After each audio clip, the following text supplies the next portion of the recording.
Hello दोस्तों, नमस्कार। स्वागत है आपका आज की इस वीडियो में। आज की इस वीडियो में बताने वाले हैं क्लास 9th की प्रश्नवाली 13.2 क्वेश्चन नंबर 3। ठीक है, तो क्वेश्चन नंबर 3 में कह रहा है धातु का एक पाइप 77 सेंटीमीटर लंबा है। इसके एक अनुप्रस्थ का आंतरिक व्यास 4 सेंटीमीटर है और बाहरी व्यास 4.4 सेंटीमीटर है। ठीक है, तो यहाँ पर कह रहा है कि आंतरिक वर्ग पृष्ठीय क्षेत्रफल ज्ञात करिए और बाहरी वर्ग पृष्ठीय क्षेत्रफल ज्ञात करिए और कुल पृष्ठीय क्षेत्रफल ज्ञात कीजिए। ठीक है, तो चलिए इसको हल कर लेते हैं। चलिए, तो यहाँ पर क्वेश्चन नंबर 3 नोट कर लिया। ठीक है, और यहाँ पर दो बेलन है। ठीक है, एक बाहर है और एक भीतर है। ठीक है, तो यहाँ पर जो दिया है ना, बेलन के आंतरिक व्यास का 4 है और बेलन के बाहरी व्यास कितना है, 4.4 है। ठीक है, तो बेलन के व्यास कितना है, बाहरी 4.4 और बेलन के आंतरिक यानी कि भीतर वाले इसका मान, ठीक है, इसका कितना है, 4 सेंटीमीटर। ठीक है, और इसका टोटल बेलन का ऊंचाई कितना है, 77 सेंटीमीटर। ठीक है, तो यहाँ पर त्रिज्या निकालेंगे। तो त्रिज्या निकालने के लिए क्या करते हैं, व्यास बटा 2 लिखते हैं। तो व्यास कितना है, 4 बटा 2, 2 दूनी 4, यानी कि बेलन के आर बराबर कितना आ गया, 2। और लिखेंगे बेलन का आंतरिक ऊंचाई, बेलन की आंतरिक ऊंचाई बराबर कितना है, 77 सेंटीमीटर। ठीक है, 77 सेंटीमीटर, यहाँ भी लिखेंगे 2 सेंटीमीटर। ठीक है, चलिए अब उसके बाद क्या करते हैं, आंतरिक वर्ग पृष्ठीय क्षेत्रफल लिखेंगे।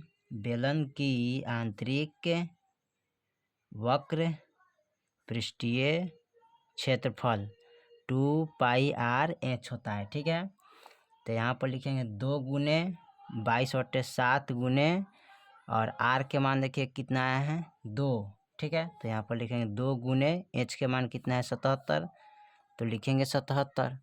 अब यहाँ पर 11 सत्ते 77 कट गया, अब बच गया 2 गुने 22 गुने 2 गुने 11। ठीक है, 22 दूना 44, 44 दूना 88, 88 एक रहिया, यहाँ पर हो जाएगा 968 सेंटीमीटर। ठीक है, 968 सेंटीमीटर। ठीक है, स्क्वायर। अब उसके बाद क्या करना है, अब निकालने के लिए कर रहा है इसमें, ये तो निकल गया आंतरिक वर्ग पृष्ठीय क्षेत्रफल। अब निकालेंगे बाहरी वक्र पृष्ठीय क्षेत्रफल। ठीक है, तो यहाँ पर लिखेंगे 2 में, ठीक है, बाहरी वक्र पृष्ठीय क्षेत्रफल, तो बाहरी वक्र पृष्ठीय क्षेत्रफल, तो इसका भी क्या होता है फॉर्मूला, यहाँ पर देखिए। सबसे पहले क्या करेंगे, बाहरी जो है ना d2 का मान यानी d1 d2 यहाँ पर दिए थे, यानी ये है भीतर वाला व्यास का मान, ये है बाहरी व्यास का मान। ठीक है, तो यहाँ पर दिया है d2 यानी कि पृष्ठीय क्षेत्रफल,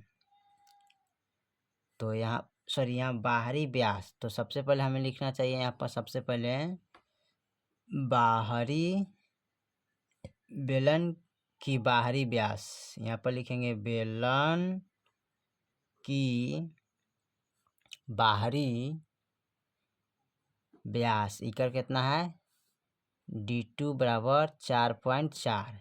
ठीक है, सेंटीमीटर। बेलन की बाहरी त्रिज्या बराबर, ठीक है, क्या लिखेंगे, त्रिज्या बराबर d2 बटा 2 होता है फॉर्मूला, तो यहाँ पर 4.4 बटा 2, 2.2 कट जाएगा। ठीक है, सेंटीमीटर। बेलन की बाहरी ऊंचाई, ठीक है, इसका बेलन की ऊंचाई कितना होगा, उतना ही होगा ना, तो लिख लेंगे ऊंचाई 77 सेंटीमीटर। ठीक है, यहाँ पर जो दिया है। ठीक है, चलिए उसके बाद क्या करते हैं, इसको हल करते हैं। तो बेलन की बाहरी वक्र पृष्ठीय क्षेत्रफल, वक्र पृष्ठीय क्षेत्रफल, तो फॉर्मूला से 2π इंटू, ठीक है, 2πr/h ही होगा। ठीक है, क्या होगा, 2πr/h होगा। ठीक है, तो यहाँ पर लिखेंगे उसी तरह। ठीक है, तो 2πr/h होगा फॉर्मूला। ठीक है, तो यहाँ पर लिखें 2 गुने 22 बटा 7 गुने आर का जो मान है इसमें कितना है 2.2 है ना। तो यहाँ पर क्या लिखेंगे 2.2 लिखेंगे। ठीक है, तो यहाँ पर 2.2 ही लिखेंगे। ठीक है, तो 2.2 ठीक है, और गुने ऊंचाई कितना है 77। अब 11 सत्ते 77 हो गया। ठीक है, यहाँ पर जो बच गया उसको गुना कर लेंगे। ठीक है, तो बच गया 2 गुने 22 गुने 2.2 गुने 11। अब 1 2 3 चारों के गुना करेंगे तो हमारे पास कितना आ जाएगा, यहाँ पर गुना करेगा तो 1664 ऐसे 1064 काइन दहाइन सैकड़ा हज़ार 1064.8 सेंटीमीटर स्क्वायर आएगा। ठीक है, इसको गुना कीजिएगा। ठीक है, उसके बाद क्या करना है बेलन की दोनों सिरों का क्षेत्रफल निकालना है। ठीक है, तो यहाँ पर क्या करते हैं लिखेंगे बेलन के दोनों सिरों का क्षेत्रफल। देखिए तो ये बेलन है।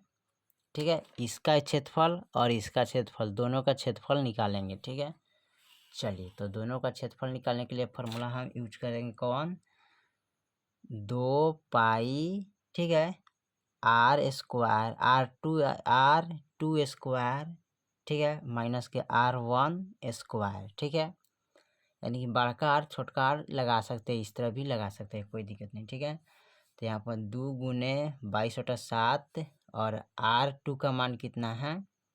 ठीक है, तो यहाँ पर लिखेंगे R2 का मान यहाँ पर जो है ना यहाँ पर निकाले थे त्रिज्या बराबर कितना है 2.2। तो यहाँ पर लिखेंगे 2.2 प्लस R1 का मान। तो R1 का मान जो यहाँ पर फर्स्ट में निकाले थे ना कितना है 2, तो यहाँ पर 2 लिखेंगे। ठीक है, तो यहाँ स्क्वायर दीजिएगा फिर 2 का स्क्वायर। ठीक है, अब चलिए इसको क्या करते हैं लिखेंगे 2 गुने 22 बटा 7 ठीक है 2.2 का स्क्वायर करेंगे तो कितना हो जाएगा ये हमारे पास 4.84 माइनस 2 दूनी 4। ठीक है, यहाँ लिखेंगे 2 गुने 22 बटा 7 गुने कोष्ट जब हटता है तो गुना का क्रिया होता है, तो यहाँ पर हो जाएगा।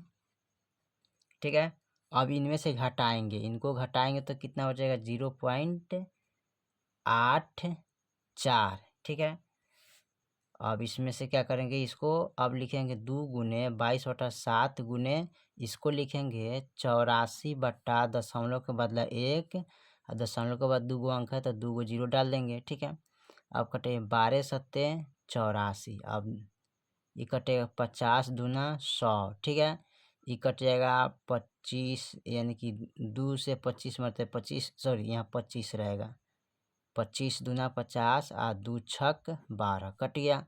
ऊपर बच गया 22 6 तो लिखेंगे 22 गुने 6 बटा 25। ठीक है, 6 दूना 12 6 दूना 12 13 132 बटा 25 हो जाएगा। ठीक है, 25 से इसमें भाग करेंगे तो 25 से जब भाग करिएगा ना तो ये कटेगा आपको पता है 5.28 सेंटीमीटर स्क्वायर। ठीक है, तो ये आपका कट गया। अब लिखेंगे बेलन की कुल पृष्ठीय क्षेत्रफल। ठीक है, यानी कि आंतरिक क्षेत्रफल अब तीनों को जोड़ लेंगे। ठीक है, तो यहाँ पर लिखेंगे बेलन के कुल पृष्ठीय क्षेत्रफल बेलन के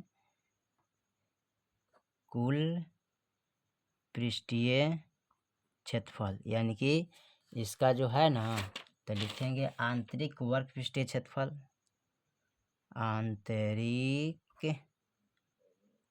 वक्र पृष्ठीय क्षेत्रफल प्लस बाहरी वक्र पृष्ठीय क्षेत्रफल प्लस दोनों सिरों का क्षेत्रफल दोनों सिरों का क्षेत्रफल। तो तीनों का जो मान है ना उसको जोड़ देंगे तो आंतरिक वर्ग पृष्ठीय क्षेत्रफल का मान कितना आया है तो इसका जो क्षेत्रफल है ना 968 प्लस बाहरी वर्ग पृष्ठीय क्षेत्रफल का मान कितना आया है तो 1064.8 दोनों सिरों का क्षेत्रफल कितना आया है, तो एक आया है 0.8, सॉरी यहाँ पर नहीं, यहाँ 5.28 आया है ना, अभी ने यहाँ पर निकाले हैं यही, ठीक है। अब इस तीनों को जोड़ेंगे तो हमारे पास कितना आ जाएगा, यहाँ पर जोड़िएगा 2038.08 सेंटीमीटर, ठीक है। यही आपका आंसर हो जाएगा, ठीक है। चलिए, तो क्वेश्चन नंबर 3 आपका कंप्लीट हुआ। फिर मिलते हैं अगले वीडियो में, तब तक के लिए जय हिंद, जय भारत।